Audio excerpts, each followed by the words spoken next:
할렐루야. 여러분들의 격려와 섭섭함과 많은 댓글을 통해서 잘 휴가를 누리고 왔습니다. 목회 연세 기간 동안 운동도 하고 맛있는 것도 먹고 책도 읽고 되게 오히려 설교 주제가 많이 나오더라고요. 쉼이 있으니까. 정말로 다행히도 연말까지 모든 시리즈 주제가 나와가지고 한시름 놓았습니다. 그래서 우리 같이 이렇게 말씀을 통해서 더욱더 하나님과 친밀해지는 시간을 가지면 좋겠습니다. 특히 제가 이 목회 연수 기간 동안 저녁마다 아내랑 제 남동생이랑 이제 영화를 봤어요. 영화나 드라마를 봤는데 대부분의 요즘 드라마랑 영화 뜨는 게 주제가 뭔지 아시나요? 혹시 참교육 아시나요? 참교육 드라마 넷플릭스 대부분이 주제가 이런 참교육에 관한 주제더라고요. 이제 이걸 보면서 혹시 여러분들은 이러한 생각을 해보신 적이 있으신가요? 왜 사람들은 이러한 참교육 관련 컨텐츠를 좋아할까? 이런 생각 해보신 적 있으신가요? 여러분들이 봤을 때, 누렸을 때 지금까지 본 영화, 드라마, 애니메이션 것 중에 이렇게 인과응보, 참교육 같은 컨텐츠가 있는데 한 번쯤은 이러한 고민을 했으면 좋겠습니다. 이 세상에는 갑질이 있죠. 이 세상은 선한 것만이 있는 것이 아닙니다. 여러분들이 살면서 억울할 때도 많죠. 저 사람은 당연히 벌 받아야 되는데, 저 사람은 망해야 되는데 왜 저 사람은 잘 되고 나는 왜 계속 떨어지고 실패하고 좌절하고 있을까? 이 세상은 불공평하다라고 느낄 때가 있을 것입니다. 학교에서는 학생들을, 약자들을 폭력으로 누르죠. 돈과 권력을 가지고 다른 사람을 무시하죠. 누가 봐도 이건 잘못되고 아닌 것 같아요. 모두가 다 알고 있는 사실입니다. 하지만 현실은 어떠한가요? 제대로 처벌이 이루어지진 않습니다. 돈이 많다고 해서 쉽게 빠져나가고, 권력이 있다고 해서 자기의 잘못함이 눈감아지고 그저 그대로 흘러가는 것을 보기도 합니다. 그러한 세상 속에서 우리는 어떠한 생각을 가지고 있나요? 누가 저 사람을 제대로 골탕 먹여줬으면 좋겠다. 누가 저 사람을 제대로 처벌해줬으면 좋겠다. 이런 마음을 들죠. 그래서 사람들이 참교육 컨텐츠를 좋아하는 것 같습니다. 사랑하는 청년 여러분, 하지만 이러한 컨텐츠가 언제부터 인기였을까요? 최근에 들어서야 인기가 되었을까요? 이미 예전부터 이러한 참교육 관련 컨텐츠들은 인기였죠. 예를 들면 뭐가 있죠? 제가 가장 좋아하는 어벤져스 엔드게임, 이러한 것도 참교육, 인과응보에 대한 이제 선이 악을 이기는, 선이 악을 무찌르는 이런 컨텐츠 있죠. 좀 더 오래전으로 돌아가 볼까요? 포켓몬도 이러한 인과응보의 컨텐츠물의 한 부분입니다. 그럴 때 이제 억울하고 낙심하고 있을 때 그러한 드라마, 애니메이션, 영화에 누가 등장하나요? 더 강한 영웅이 등장해서 약한, 악한 사람들을 때려 눕히죠. 더 강한 힘으로 악을 제압하면서 이 사람들의 불편한 부분을, 가려운 부분들을 시원하게 만들어 주는 역할을 합니다. 하지만 요즘은 어떠한가요? 요즘은 이런 히어로 물들이 나오나요? 조금은 달라졌습니다. 어떻게 달라졌을까요? 사람들이 원하는 참교육 장면이 이제는 우리의 실생활에서 이루어지는 모티브를, 우리의 실상에서 실제로 벌어지고 있는 일들을 모티브로 해서 제작이 들어가고 있습니다. 학교 폭력 가해자를 실제로 인과응보하는 장면, 갑질하는 직장 상사를, 직장 사장을 골탕 먹이는 그런 컨텐츠물의 인과응보 소재의 드라마가 나오고 있는 것이죠. 이러한 참교육 컨텐츠를 보면 사람들은 어떠한 마음을 가지나요? 통쾌하죠. 꼴 좋고 저 사람은 이제 저런 대우를 받아도 싸다라고 그렇게 여기면서 우리는 그러한 컨텐츠물들을 즐기고 있습니다. 왜 그런가요? 그러면 여러분들은 왜 그거를 보면서 통쾌하나요? 우리 안에는 이 정의에 대한 갈망이 있기 때문입니다. 이 세상이 선하게 돌아가고 이 세상이 정의롭다는 것을 증명하고 싶은, 누리고 싶은 그런 갈망이 있기 때문이죠. 여러분들에게 묻습니다. 이런 종류들의 생각나는 영화나 드라마들이 혹시 있을까요? 혹시 사진 준비되어 있을까요? 그러한 제가 GPT랑 이제 설교 준비하면서 이제 이러한 인과응보, 참교육 컨텐츠들을 이제 많이 뭐가 있는지 추천해 달라 했는데 30가지가 나오더라고요. 2024년부터 2026년까지. 그만큼 우리나라 그리고 전 세계에서 이런 컨텐츠 인과응보, 참교육 관련 컨텐츠들이 잘 나오는데요. 그러한 모습을 보면서 오늘 설교 주제를 정했습니다. 오늘 설교의 제목이 뭐였죠? 예수님의 참교육입니다. 오늘 저는 여러분들에게 한 가지 질문을 던지고 싶은데요. 예수님의 참교육은 과연 어떤 모습이었을까요? 저런 것처럼 수많은 컨텐츠물들, 빈센조부터 시작해서 약한 영웅부터 시작해서 정말로 많은 이제 드라마와 영화들이 이 요즘 세상에서 이 현실 기반 모티브로 이런 컨텐츠들이 많이 나옵니다. 감사합니다. 띄워주셔서. 그러면 예수님의 참교육 모습은 2000년 전에 어땠을까요? 2000년 전에 예수님이 이 땅에 왔었을 때는 어떠한 모습이었나요? 이 세상과 지금 오늘날 우리 세상과 다를 바가 없었습니다. 여전히 암흑으로 들어가고 있었고 여전히 그러한 부정부패가 있었던 그러한 시대 속에서 있었죠. 불의가 가득했고 약한 사람들도 똑같이 억압받고 있었고 종교 지도자들은 타락해서 자기의 이익만을 추구하면서 하나님을 팔았던 세상이 예수님이 오셨던 그 세상이었습니다. 그리고 그때 가장 강대국이었던 로마는 힘으로 약소국들을 누르면서 자기의 권력을 자랑하면서 사람들을 무시하면서 살아가고 있었죠. 그런 세상에 하나님의 아들이라는 분이 내려오셨습니다. 그렇다면 사람들은 무엇을 기대했을까요? 히어로 같은 사람이 그러한 모습을 기대했을 것입니다. 약자를 보호해주고 강자를 무력으로 똑같이 로마가 우리에게 했던 것처럼 똑같이 억압하고 똑같이 괴롭혀줄 수 있는 그러한 인과응보 참교육하는 예수님을 기대했을 것이죠. 그러나 예수님이 보여주신 참교육은 어떠했나요? 정반대의 모습을 보여주셨습니다. 오늘 본문에서 예수님을 자신을 한 단어로 소개했는데요. 뭐라고 소개했나요? 목자라고 소개했습니다. 그리고 그냥 목자가 아니죠. 예수님은 어떠한 목자라고 소개했나요? 자신을 선한 목자라고 설명했습니다. 사랑하는 청년 여러분, 예수님을 자신을 선한 목자라 소개하는데 이것을 알기 위해서는 먼저 요한복음 9장의 내용을 먼저 알아야 되는데요. 그러면 이 요한복음 9장을 알기 전에 이 선한 목자의 이제 특징은 무엇일까요? 다른 목자랑 선한 목자와 차이점이 무엇일까요? 양을 잘 모는 게 선한 목자일까요? 양을 잘 길러가지고 더욱더 양의 숫자를 늘리는 것이 선한 목자의 기준이 될까요? 아니죠. 예수님은 이렇게 말씀합니다. 요한복음 10장 15절에는 이렇게 말씀합니다. 함께 읽겠습니다. 나는 양을 위하여 목숨을 버리노라. 오늘 이 한 문장을 가지고 우리가 본문을 묵상했으면 좋겠습니다. 오늘 본문인 제가 아까 전처럼 9장의 내용을 먼저 알아야 되는데요. 9장에는 누가 등장하나요? 우리도 함께 성경책 있으면 9장을 한번 펼쳐보세요. 9장 내용이 뭐라고 되어 있나요? 날 때부터 맹인 이야기가 있습니다. 그리고 그 사람을 예수님이 직접 찾아가 고쳐주십니다.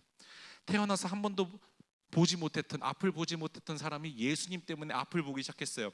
그런 모습을 보고 주변 사람들과 종교 지도자들은 어떻게 했을까요? 여러분들이 만약 정말 한 번도 태어나서부터 앞을 보지 못한 사람이 앞을 보게 됐으면 어땠을까요? 기뻐하면서 와, 저 사람이 정말 예수님의 능력이 대단하겠구나 하구나, 예수님은 정말 하나님의 아들이겠구나 하면서 예수님을 믿고 따랐을 것이에요, 여러분들은.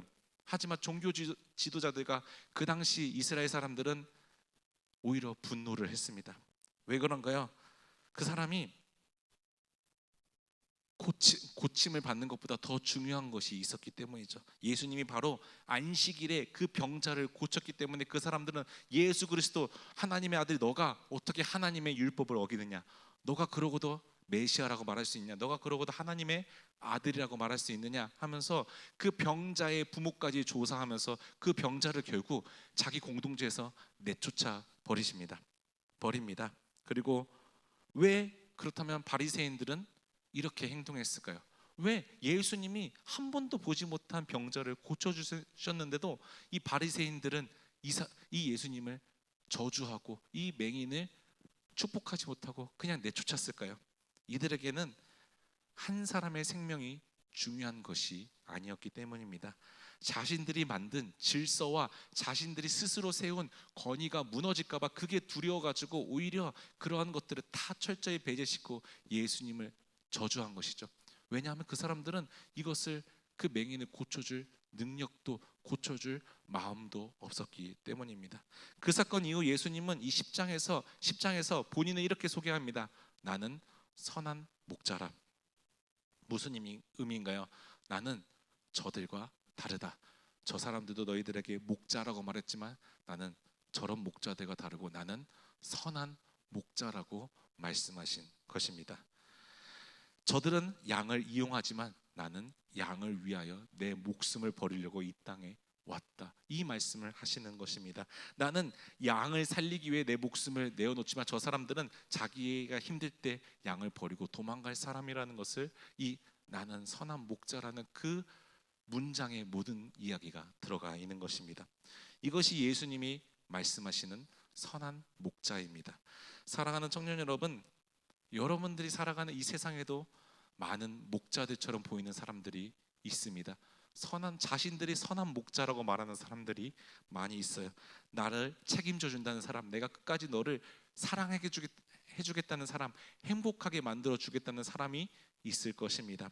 돈이 있으면 너는 평생 동안 안전하고 모든 것을 보장받는다고 여러분들에게 호언장담하고 있는 세상의 목소리들이 있을 것이죠. 좋은 직장 다니면 마냥 행복할까요? 좋은 사람을 우리 곁에 두면 여러분들이 평생 외롭지 않을까요? 여러분들이 성공해서 인정을 받으면 그게 여러분들의 인생의 최종 목표일 것 같나요? 그래서 우리는 이러한 세상의 목소리 때문에 분별하지 못하면서 계속해서 세상의 목자들을 찾아 따라갑니다. 취업만 되면 괜찮을 것 같다. 연애만 시작하면 괜찮을 것 같다. 내가 좀 더 돈을 더 모아서 내가 이것만 넘으면 더 성공할 것 같다. 더 하나님을 잘 믿을 것 같다. 내가 돈이 많아서 시간이 많아서 여유가 많아서 내가 원하는 직위에 올라가면 내가 하나님을 더 잘 믿을 수 있을 것 같다는 생각이 들죠. 하지만 여러분들이 묻습니다. 정말로 그때 가서 예수님을 잘 믿을 수 있으실까요? 오히려 예수님을 떠나는 사람들의 모습을 우리는 주변에 많이 봅니다. 우리가 붙잡았던 것들이, 여러분들이 목자라고 믿은 이 세상의 것들이 절대 여러분들을 지켜주지도 붙잡아주지도 못할 것입니다. 제가 목회 연수 떠나기 전에 말씀 전했던 그 설교와도 비슷한 맥락인데요. 당시 제가 설교가 어떤 얘기가 있었죠. 예루살렘에서 여리고로 내려가다가 강도 만난 사람이 있었습니다. 그때 제사장과 레위인은 어떻게 했나요? 그냥 지나쳤습니다. 왜 지나쳤다고 얘기했죠? 그 사람들은 그 강도 만난 자를 구해줄 능력도 구해줄 마음도 없었기 때문입니다. 그리고 오직 천박하다고 무시받았던 그 사마리아인, 예수님을 상징하는 사마리아인만이 그 강도 만난 자를 고쳐주었던 것이죠. 목자라고 생각한 세상에 강도당한 것입니다. 이것이 우리의 모습입니다. 세상의 목자가 아니라 우리의 선한 목자 되시는 예수 그리스도만을 의지하면서 따라가기를 소망합니다. 오늘 예수님은 선한 목자와 또 다른 사람을 비교하는데요. 요한복음 10장 12절은 이렇게 말씀합니다. 우리 다 함께 12절의 말씀 읽도록 하겠습니다. 삭구는 목자가 아니여 이리가 오는 것을 보면 양을 버리고 달아나나니. 아멘. 오늘 예수님은 누구랑 비교하나요? 삭군이랑 비교를 합니다. 여러분들 삭군을 혹시 들어본 적이 있으신가요? 삭군의 특징이 무엇인지 혹시 아시나요? 삭군은 평소에는 목자처럼 보입니다. 양을 잘 돌보는 것 같고 양을 잘 사랑하는 것처럼 보여요. 하지만 선한 목자와 삭군은 이 위험한 순간을 맞이할 때 그 차이점이 드러납니다. 오늘 본문에서 나오면 양과 이 나를 해치는 이리가 등장할 때 삭군은 양을 버리고 도망갑니다. 양보다 자기 생명이 더 중요하기 때문에 양을 과감하게 버리고 떠납니다. 이것이 바로 세상의 방식입니다. 평소에는 나를 위해서 목자인 것처럼 나를 챙겨주지만, 선한 목자인 것처럼 나를 챙겨주지만, 그 사람이 내가 죽을 위기에 처했고 내가 세상에 강도 만나서 죽어가고 있을 때 그 사건들은 우리를 구해주고 싶은 마음조차 없는 것을 발견하게 됩니다. 너를 위해 내가 왜 죽어야 되냐고 오히려 우리에게 물을 것입니다. 돈도 마찬가지죠. 여러분들 돈 많으면 많은 것을 할 수 있잖아요. 여행도 갈 수 있고 여러분들 사고 싶은 모든 것을 살 수 있고 돈이 있으면 다 해결되는 것처럼 느낄 수 있어요. 하지만 여러분들이 죽음 앞에서 돈이 여러분 대신 죽어줄 수 있나요? 그런 능력조차도 없습니다. 성공도 마찬가지죠. 여러분들이 사회적으로 성공하면 좋은 평판과 인정을 받으면서 살아갈 수 있어요. 하지만 여러분들이 죄의 문제에서 성공이 여러분들의 그 죄의 대가를 대신 짊어질 수는 없습니다. 짊어질 마음조차도 없는 것이죠. 여러분들이 정말로 사랑하고 있는 친구들, 뭐 선생님들, 은사라 말하고 있는 그 사람들이 아무리 사랑해도 내 죄를 대신 담당해서 벌을 받을 수는 없습니다. 그런 마음조차 가질 수 없죠. 결국 우리 인생의 이리 같은, 이리라는 그 위협적인 동물이 존재가 찾아오는 순간 우리가 그렇게 믿고 따르고 의지했던 세상적인 세상에서의 목자는 우리를 외면하게 될 것입니다. 왜죠? 예수님이 우리가 12절에 읽은 처럼 다 사꾼이기 때문입니다. 그런데 예수님은 어떠한가요? 11절과 18절은 이렇게 말씀합니다. 우리 함께 한 목소리 읽도록 하겠습니다. 나는 선한 목자라. 선한 목자는 양들을 위하여 목숨을 버리거니와 이를 내게서 빼앗는 자가 있는 것이 아니라 내가 스스로 버리노라. 아멘. 사꾼은 양을 버리고 자기가 살려고 노력합니다. 하지만 선한 목자는 자기가 죽고 양을 살립니다. 누군가에게 힘이 없어서 붙잡혀서 죽으신 것이 아닙니다. 18절에 우리가 읽었던 것처럼 스스로 자기 목숨을 버리려고, 우리를 위해서 버리기 위해서 선한 목자가 되시려고 이 땅에 내려오셨습니다. 예수 그리스도가. 이것이 예수님의 참교육 방식입니다. 사랑하는 청년 여러분, 세상의 리더십은 어떻게 작동되나요? 여러분들 대학교에서 배웠던, 회사에서 배웠던, 직장 상사로부터 받던 리더십은 어떠한 건가요? 사람들을 이용해서 내가 올라갑니다. 사람들의 인정으로 내가 커지고 사람들의 헌신으로 내가 영광을 독차지하죠. 정치질을 해야지만 리더로서 더 높은 자리로 올라갈 수 있습니다. 그리고 내가 위험해지면 사람을 쉽게 버릴 수 있습니다. 사람을 버려야지만 살아남는 세상이 이 세상의 리더십입니다. 그러나 예수님의 리더십은 어떤가요?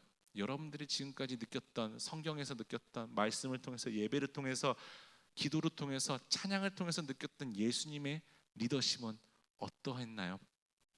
양을 이용해서 자신이 사는 것이 아닙니다. 오히려 자신의 목숨을 내어주면서 양을 살리는 리더십이 바로 예수님이 보여주신 리더십입니다. 세상은 너희가 나를 위해 희생하라고 말하지만 예수님은 반대로 내가 너희를 위해 먼저 희생하겠다고 말씀하십니다. 세상의 왕은 백성을 전쟁터로 보내지만 예수님은 어떠했나요? 자기가 먼저 그 십자가의 길로 가서 먼저 십자가에 달려 목숨을 버리셨습니다. 그리고 우리에게 너도 나와 같이 이 길을 가자, 내가 너와 동행하겠다라고 우리에게 손을 내미시는 분이 바로 예수 그리스도입니다. 예루살렘에 예수님이 십자가에 달려 돌아가시려고 입성했을 때 사람들의 반응은 어떠했나요? 종려나무 가지를 흔들리면서 호산나 호산나 다윗의 자손 왕이 왔다, 다윗의 왕이 왔다 하면서 무력으로 로마를 억압받았던 우리를 구해줄 그 무력의 히어로의 그 예수님의 모습을 기대했습니다. 하지만 예수님은 변무순의 왕으로 섬기러 오셨고 낮아지러 오셨고 죽으러 오셨습니다. 사랑하는 청년 여러분, 이것이 복음입니다. 이것이 여러분들이 믿고 있는 예수님의 실체이죠. 이것이 여러분들이 믿고 있는, 고백하고 있는 예수님의 모습입니다. 따라가야 할 십자가의 길, 그리스도의 길이 바로 이 길입니다. 그 길을 여러분들은 묵묵히 걸어가고 있으신가요? 여러분들의 인생에서는 세상의 리더십이 보이나요? 아니면 예수님의 리더십이 보이나요? 여러분들은 세상에서 사꾼인가요? 선한 목자 되시는 예수님을 닮아가려는 그러한 그리스도인으로서 사람들에게 보여지고 계시나요? 이런 것을 여러분들 스스로 말씀을 통해서 점검해 보기를 소망합니다. 죄를 지은 사람은 반드시 처벌받아야 되죠. 그리고 이 처벌받으면 우리가 이 정의구현, 이 참교육하는 이야기를 보면 보통 누구의 입장에 서나요? 정의를 실현시키는 그 약자의 편에 서는 것이죠. 그리고 악인을 보면 이렇게 우리는 말합니다. 저 사람들은 무조건 벌받아야 돼. 쟤는 그럴 만한 짓을 했기 때문에 저거는 정당해, 저거는 정의로운 거라, 이렇게 우리는 속으로 생각하면서 통쾌하고 있습니다. 그러면 그것이 정의이고 공의입니다. 성경에서도 말하죠. 그럼 여러분들에게 묻습니다. 성경에서 우리의 위치는 어디인가요? 의인인가요? 영웅인가요? 아니면 죄인인가요? 성경은 우리를 죄인이라고 말하고 있습니다. 우리를 죄인의 자리로 세웁니다. 그러면 여러분들에게 묻습니다. 그렇다면 예수님의 참교육을 받아야 될 사람은 누구인가요? 우리입니다. 악한 그런 뉴스 속의 범죄자만이 그러한 참교육의 대상이 아닌 것이죠. 로마서 3장 23절에 이렇게 말씀합니다. 우리 다 함께 로마서 3장 23절 읽도록 하겠습니다. 모든 사람이 죄를 범하였음에 하나님의 영광에 이르지 못하더니. 아멘. 여기서 이 본문에서 나오는 모든 사람은 누구인가요? 여러분입니다. 우리 모두가 이 모든 사람에 포함되어 있는 것입니다. 우리가 범죄자처럼 살인하지 않고 우리가 범죄자처럼 죄를 짓지 않았지만 예수님은 뭐까지 죄라고 말씀하시나요? 너희들이 마음속으로 누구를 살인하려는 마음, 마음속으로 음욕을 품는 마음, 마음속으로 시기질투하는 그 마음도 죄라고 말하고 있습니다. 하나님을 믿는다고 말하면서 말로만 믿는다고 하고 세상 것들을 더 의지하며 사는 여러분들을 예수님은 죄인이라고 말합니다.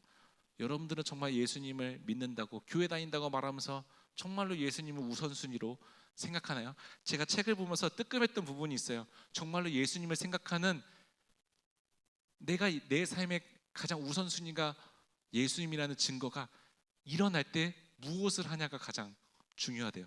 여러분들 일어날 때 가장 먼저 무엇을 하나요? 스마트폰 보시지 않나요? 어떤 청년들은 주식창을 볼 겁니다. 어떤 청년들은 내가 그 전에 올린 SNS를 볼 것입니다. 아니면 오늘 어떤 내 친구들이 잘 먹고 잘 살았는지를 보게 될 것입니다.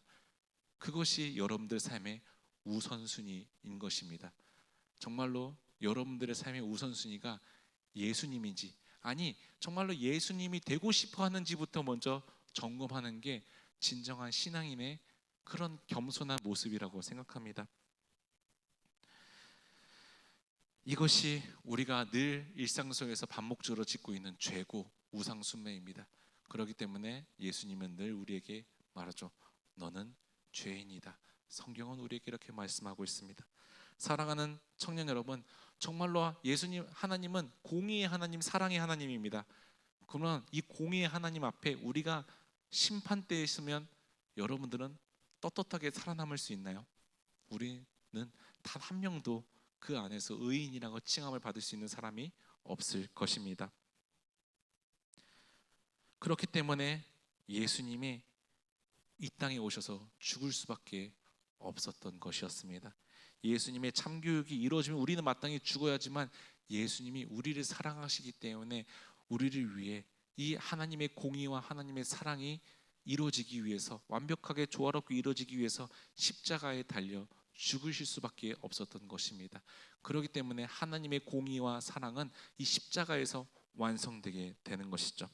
세상이 말하는 참교육과 정반대의 방법으로 예수님은 예수님만의 참교육을 이뤄내셨습니다. 사랑하는 청년 여러분, 하나님은 그냥 우리의 죄를 무시하거나 가볍게 여기면서 흘려보내신 것이 아닙니다. 만약에 하나님이 그냥 너는 이 정도 죄만 지었으면 괜찮아, 내가 눈 감아줄게라고 하면 그건 공의의 하나님이 아닌 것입니다. 죄에는 반드시 대가가 있습니다. 죄의 삭은 뭐라고 성경이 말하고 있죠? 사망이라고 말합니다. 죽음인 것이죠. 그리고 그 값을 대신 예수님이 여러분들을 위해서, 우리를 위해서, 저를 위해서 치러 주신 거예요. 우리가 대신 받아야 할 심판을 선한 목자가 대신 받아 주신 것입니다. 이것이 바로 예수님이 보여주시는, 우리에게 보여주시는 참교육이었던 것이었습니다. 여러분들이 지금까지 드라마와 영화나 애니메이션에 봤던 그 참교육의 내용과 예수님의 참교육 내용은 정반대일 것입니다. 정의 구현 내용과 아예 다른 것이죠. 세상의 참교육은 잘못된 사람을 찾아내서 반드시 대가를 치르게 하는 것이 세상이 말하는 참교육입니다. 예수님의 참교육은 무엇인가요? 심판받아 죽어야 할 죄인인 우리를 위해서 예수님이 대신 죽으신 것이, 이것이 예수님의 참교육이었던 것이었습니다. 이것이 그리고 은혜입니다. 여러분들에게 묻습니다. 정말로 이것이 믿어지시나요? 이것을 믿으면서 살아가고 계신가요? 제가 목회 연수를 하면서 뉴송 처치를 다녀왔어요. 홍대에 있는 청년교회인데 남빈 목사님이라고 한 분이 개척을 10년 전부터 해가지고 지금 청년만 400명이에요. 가보니까 어른들이 5명밖에 없고 395명 이상이 다 청년들밖에 없어요. 그때 이 목사님이 설교 때 이런 말씀을 하시더라고요. 여러분들은 정말 예수님이 믿음으로 고백하고 있나? 그리고 믿음으로 고백하는 사람의 특징이 뭐냐고 하면 감사라고 말하더라고요. 여러분들은 예수님을 믿으면서 정말로 그 십자가의 은혜에 감격하면서 감사하면서 살아가고 있나요? 내 하루를, 오늘 내가 죽어야 되는 이 하루를 나 대신, 선한 목자 대신 예수님이 대신 죽으셨는데 여러분들의 인생에는 그러한 감사가 있으신가요? 없으시면 그 감사를 회복했으면 좋겠습니다. 그것이 바로 정말로 예수님의 십자가를 믿는 길이고 믿어지는 길일 것입니다. 여러분들의 삶이 왜 불평불만이 있을까요? 여러분들의 삶은 원래 여러분들의 것이 아니고 이미 죽어야 마땅해야 돼, 이미 하나님 앞에 심판받았고 죽어야 되는 마땅한 우리가 지금도 하나님의 은혜로 하루하루 살아가고 있는데, 그러한 감사가 여러분들 삶에 흘러나오기를 소망합니다. 우리가 신앙생활을 하면서 이러한 것들을 잊어버리면 어떻게 될까요? 여러분들 또다시 세상의 사꾼들, 세상의 목자들을 따라가고 의지하게 될 것입니다. 그리고 예수님 말고 다른 것이 나를 지켜주고 살릴 것이라고 또다시 망각하면서 살아가게 될 것이죠. 여러분들에게 묻습니다. 여러분들이 지금 의지하고 있는 그것이 정말로 선한 목자인가요? 여러분들의 인생에 그것을 먼저 바라보길 소망합니다. 그러한 여러분들이 의지하고 있는 것들이 여러분들의 죄를 대신 짊어질 수 있나요? 여러분들을 위해 대신 죽어줄 수 있나요? 여러분들의 죽음의 문제를 해결할 수 있나요? 없죠. 당연히 그러한 분은 오직 한 분밖에 없습니다. 오늘 본문에서 말한 선한 목자 되시는 예수 그리스도입니다. 14절에서 예수님은 내 양을 안다라고 말씀하는데요, 여기서 안다는 것은 단순한 정보를 아는 것이 아닙니다. 예수님은 여러분들의 이름을 아시고 우리가 우리의 상황과 말 못할 상황 모두를, 아픔, 이러한 것들을 다 아신다는 말씀입니다. 겉으로는 웃고 있지만 속으로 무너지고 있는 지금 여러분들의 모습을 예수님은 알고 있다라고 말씀하고 계십니다. 여러분들의 이 청년 시기에 얼마나 불안과 걱정과 염려 가운데, 아픔 가운데 살아가고 계시나요? 취업과 미래와 결혼과 이러한 수많은 문제, 아직도 해결되지 않는 문제 가운데서도 서로를 비교하면서 왜 나는 저 사람들보다 늦지? 왜 쟤는 나보다 분명히 중학교, 고등학교, 대학교 때는 덜 똑똑하고 덜 잘 나갔는데 왜 쟤가 나보다 앞서가지? 라고 생각하면서 비교 의식에 갇혀서 본인을 자책하면서 스스로 쓸모없는 사람이라고, 무가치한 사람이라고 여러분들을 평가하고 계시지는 않으시나요? 그러한 우리의 모습을 통해서 예수님은 내가 너를 안다라고 말씀하고 계십니다. 그저 멀리서 안다는 것이 아니라 우리의 연약함, 죄성, 자격지심, 그러한 모든 추악한 모습까지 다 알고 계신다고 말씀합니다. 그리고 내가 너희의 그런 모습까지 알기 때문에 내가 스스로 나의 목숨을 너희를 위해서 버렸다고 말씀하고 계시는 것입니다. 사랑하는 청년 여러분, 이 세상은 가치로 모든 것을 평가하는 세상입니다. 여러분들의 개인의 가치, 기업도 가치를 매기면서 순위를 매기는 게 이 사회입니다. 여러분들에게 묻습니다. 그렇다면 그리스도인인 여러분의 가치는 어디서 결정이 되나요? 여러분들은 지금까지 여러분들의 가치를 어떻게 결정하고 계셨나요? 좋은 대학, 높은 연봉, 좋은 배우자, 좋은 집, 좋은 가정 환경, 이것이 여러분들의 가치를 매기는 중요한 요소가 되었나요? 이것이 우리의 가치를 증명할 수는 없습니다. 그러면 무엇이 우리의 가치를 증명하나요? 선한 목자가 여러분들을 위해서 목숨을 버렸다는 것이, 그것이 여러분들의 가치를 결정하는 것입니다. 목숨을 버릴 만큼 여러분들을 사랑했다는 것으로서 여러분들의 가치는 이미 정해진 것입니다. 그러니 세상의 시선에 제발 얽매이지 말아주세요.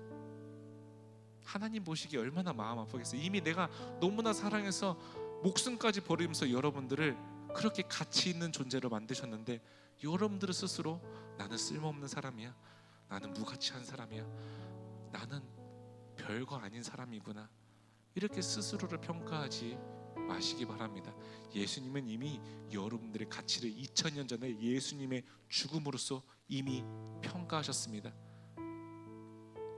얼마나 여러분들을 사랑하시는지 이미 십자가에서 증명해 내셨어요. 목숨까지 버렸는데 뭘 더 이제 증명을 해야 되나요? 여러분들은 정말 예수님의 그 십자가 사랑을 믿으시나요? 믿고 계시고 감사하고 계시나요? 하나님에게 사랑받기 위해서 신앙생활 하시지 마시기 바랍니다. 여러분들의 섬김이, 여러분들의 사역이 내가 하나님 앞에 좀 더 다가가기 위해서, 하나님께 이쁨 받기 위해서 그렇게 몸부림치는 것이 사역이 아닙니다. 사역이 무엇인가요? 제가 임원들, 리더들 늘 말했죠. 사역이 뭐라고 제가 말했나요? 여러분들이 이미 받은 그 사랑을 흘려보내는 것이 사역의 장이에요. 일하지 말라고요. 누가 일하려고 이 사역의 장에 여러분들을 불렀나요?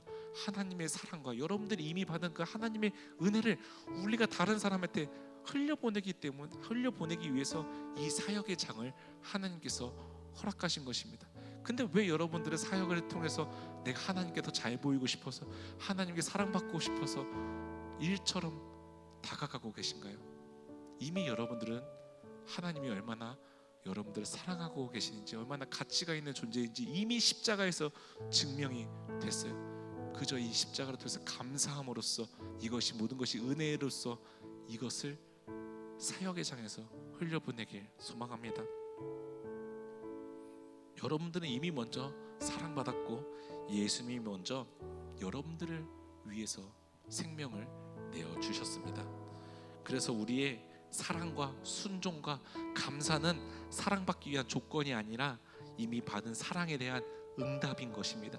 여러분들이 느낀 그 감사와 기쁨, 그것이 하나님의 사랑에 대한 응답이 되어야 됩니다. 여러분들은 그 응답으로서 사역을 감당하고 계신가요? 찬양팀들, 그 응답으로서 하나님 앞에 서고 계시나요? 임원들, 셀리더들, 예배팀, 방송팀, 그 응답으로서 이 사역을 감당하고 계시나요? 하나님이 여러분들을 얼마나 사랑하시는지를 먼저 깨닫기 소망합니다. 믿기를 소망합니다. 그러면 그걸 통해서 여러분들은 사역을 기쁨으로 할 수 있게 될 거예요. 감사밖에 나을 수밖에 없을 거예요.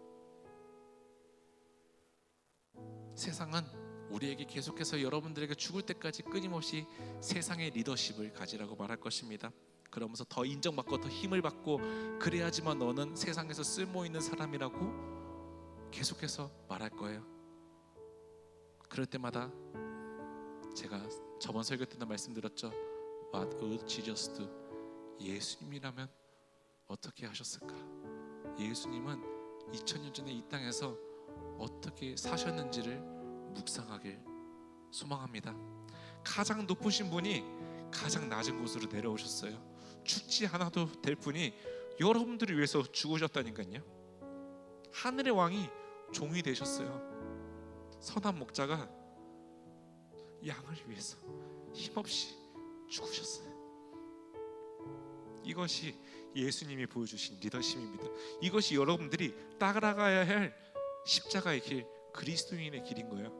정말로 이 길을 가실 마음이 있으신가요? 여러분들은 교회 다니면서, 교회는 이 길을 가는 사람들의 모임이에요. 그렇기 때문에 여러분들이 가는 길은 광야일 것이고 외로울 것이고 힘들 것이고 어려울 것입니다. 하지만 우리보다 그 앞길을 먼저 가시는 예수님이 우리에게 손을 내밀면서 같이 가자라고 말씀하고 계십니다.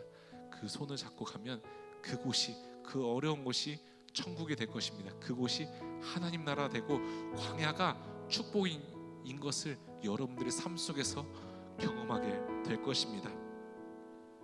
이것이 세상을 향한, 우리를 향한 예수님의 참 교육입니다.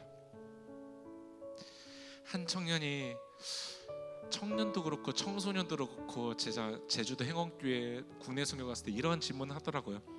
목사님, 제가 목사님을 믿어도 되나요? 제가 목사님을 의지해도 되나요?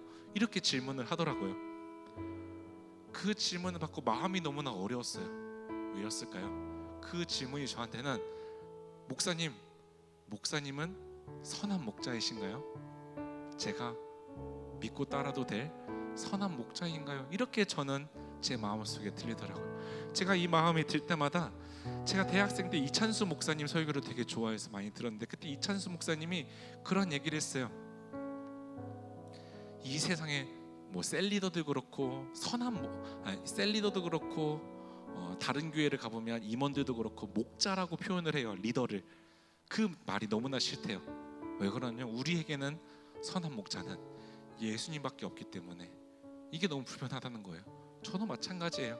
저도 그러한 설교를 들으면서 계속 자라왔기 때문에 그 말이 너무나 더 무겁게 들리더라고요. 그래서 제가 이 청소년과 청년들에게 이렇게 말했어요.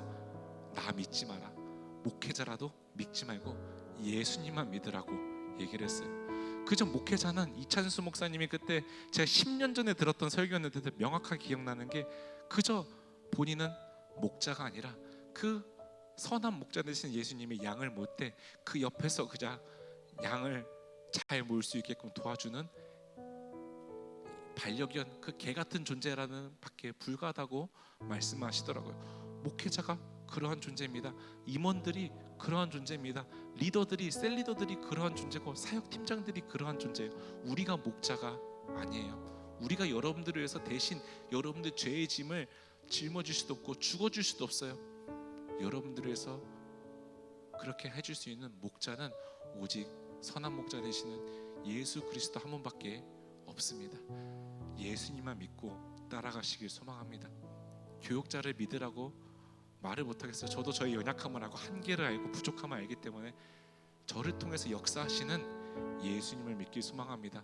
저를 통해서 말씀하시는 예수님을 바라보길 소망합니다. 사람을 의지하지 말고 우리를 통해서 역사하시는, 우리 공동체를 통해서 역사하시는, 임원을 통해서, 셀리더를 통해서, 사역팀을 통해서 역사하시는 예수님을 따라가길 소망합니다. 여러분들의 인생에 선한 목자는 예수님 단 한 분밖에 없습니다. 제발 사람 의지하지 말고 예수님만 의지하면서 나아가길 소망합니다. 사람을 의지하는 순간, 세상을 의지하는 순간 그 존재가 바로 여러분들 인생의 사꾼이 될 것입니다. 누군가 또 여러분들에게 저 언니, 오빠, 형, 누나 믿어도 돼요? 의지해도 돼요? 이러면 이 말을 꼭 해주세요. 사람 믿지 말고 예수님만을 믿어라. 사람은 오래 못 갑니다. 여러분들이 지금 친한 친구들 평생 못 갑니다. 제가 장담합니다. 몇 명은 갈 수 있겠죠. 1%에 불과할 겁니다. 하지만 예수님은 100%로 여러분들 죽을 때까지 함께 하실 것입니다. 누구를 의지하는 게 맞나요? 계산적으로도 예수님이 맞아요. 근데 왜 예수님을 우리는 의지하지 않고 계시나요? 믿어지지 않기 때문이에요. 그렇기 때문에 거듭남을 통해서 믿음이 가장 여러분들의 인생의 우선순위가 되어야 합니다. 오직 여러분들의 인생에 이번 한 주 살아갈 때 사람 의지하지 말고, 여자친구 남자친구 의지하지 말고, 아내 의지하지 말고, 아빠 의지하지 말고, 부모님 의지하지 말고 예수님만 의지하며 살아가기를 소망합니다. 여러분들의 오직 왕 되시고 선한 목자 되시는 예수님만 의지하면서 예수님이 어떻게 여러분들을 위해서, 여러분들을 얼마나 사랑하셔서 무엇까지 했는지를 다시 묵상하고 감사하면서 여러분들에게 공짜로 은혜로 주어진 이 하루하루를 최선을 다해서 예수님을 위해서 살아가기를 소망합니다. 세상에서 비교당하지 말고, 스스로 자책하지 말고, 그저 나는 내가 얼마나 예수님으로부터 가치를 인정받았는지를, 그런 소중한 존재인지를 깨닫고 감사로 나아가는 저와 여러분 모두가 되기를 주님의 이름으로 간절히 소망합니다. 우리도 함께 말씀을 기억하면서 찬양 부르면서 나갔으면 좋겠습니다.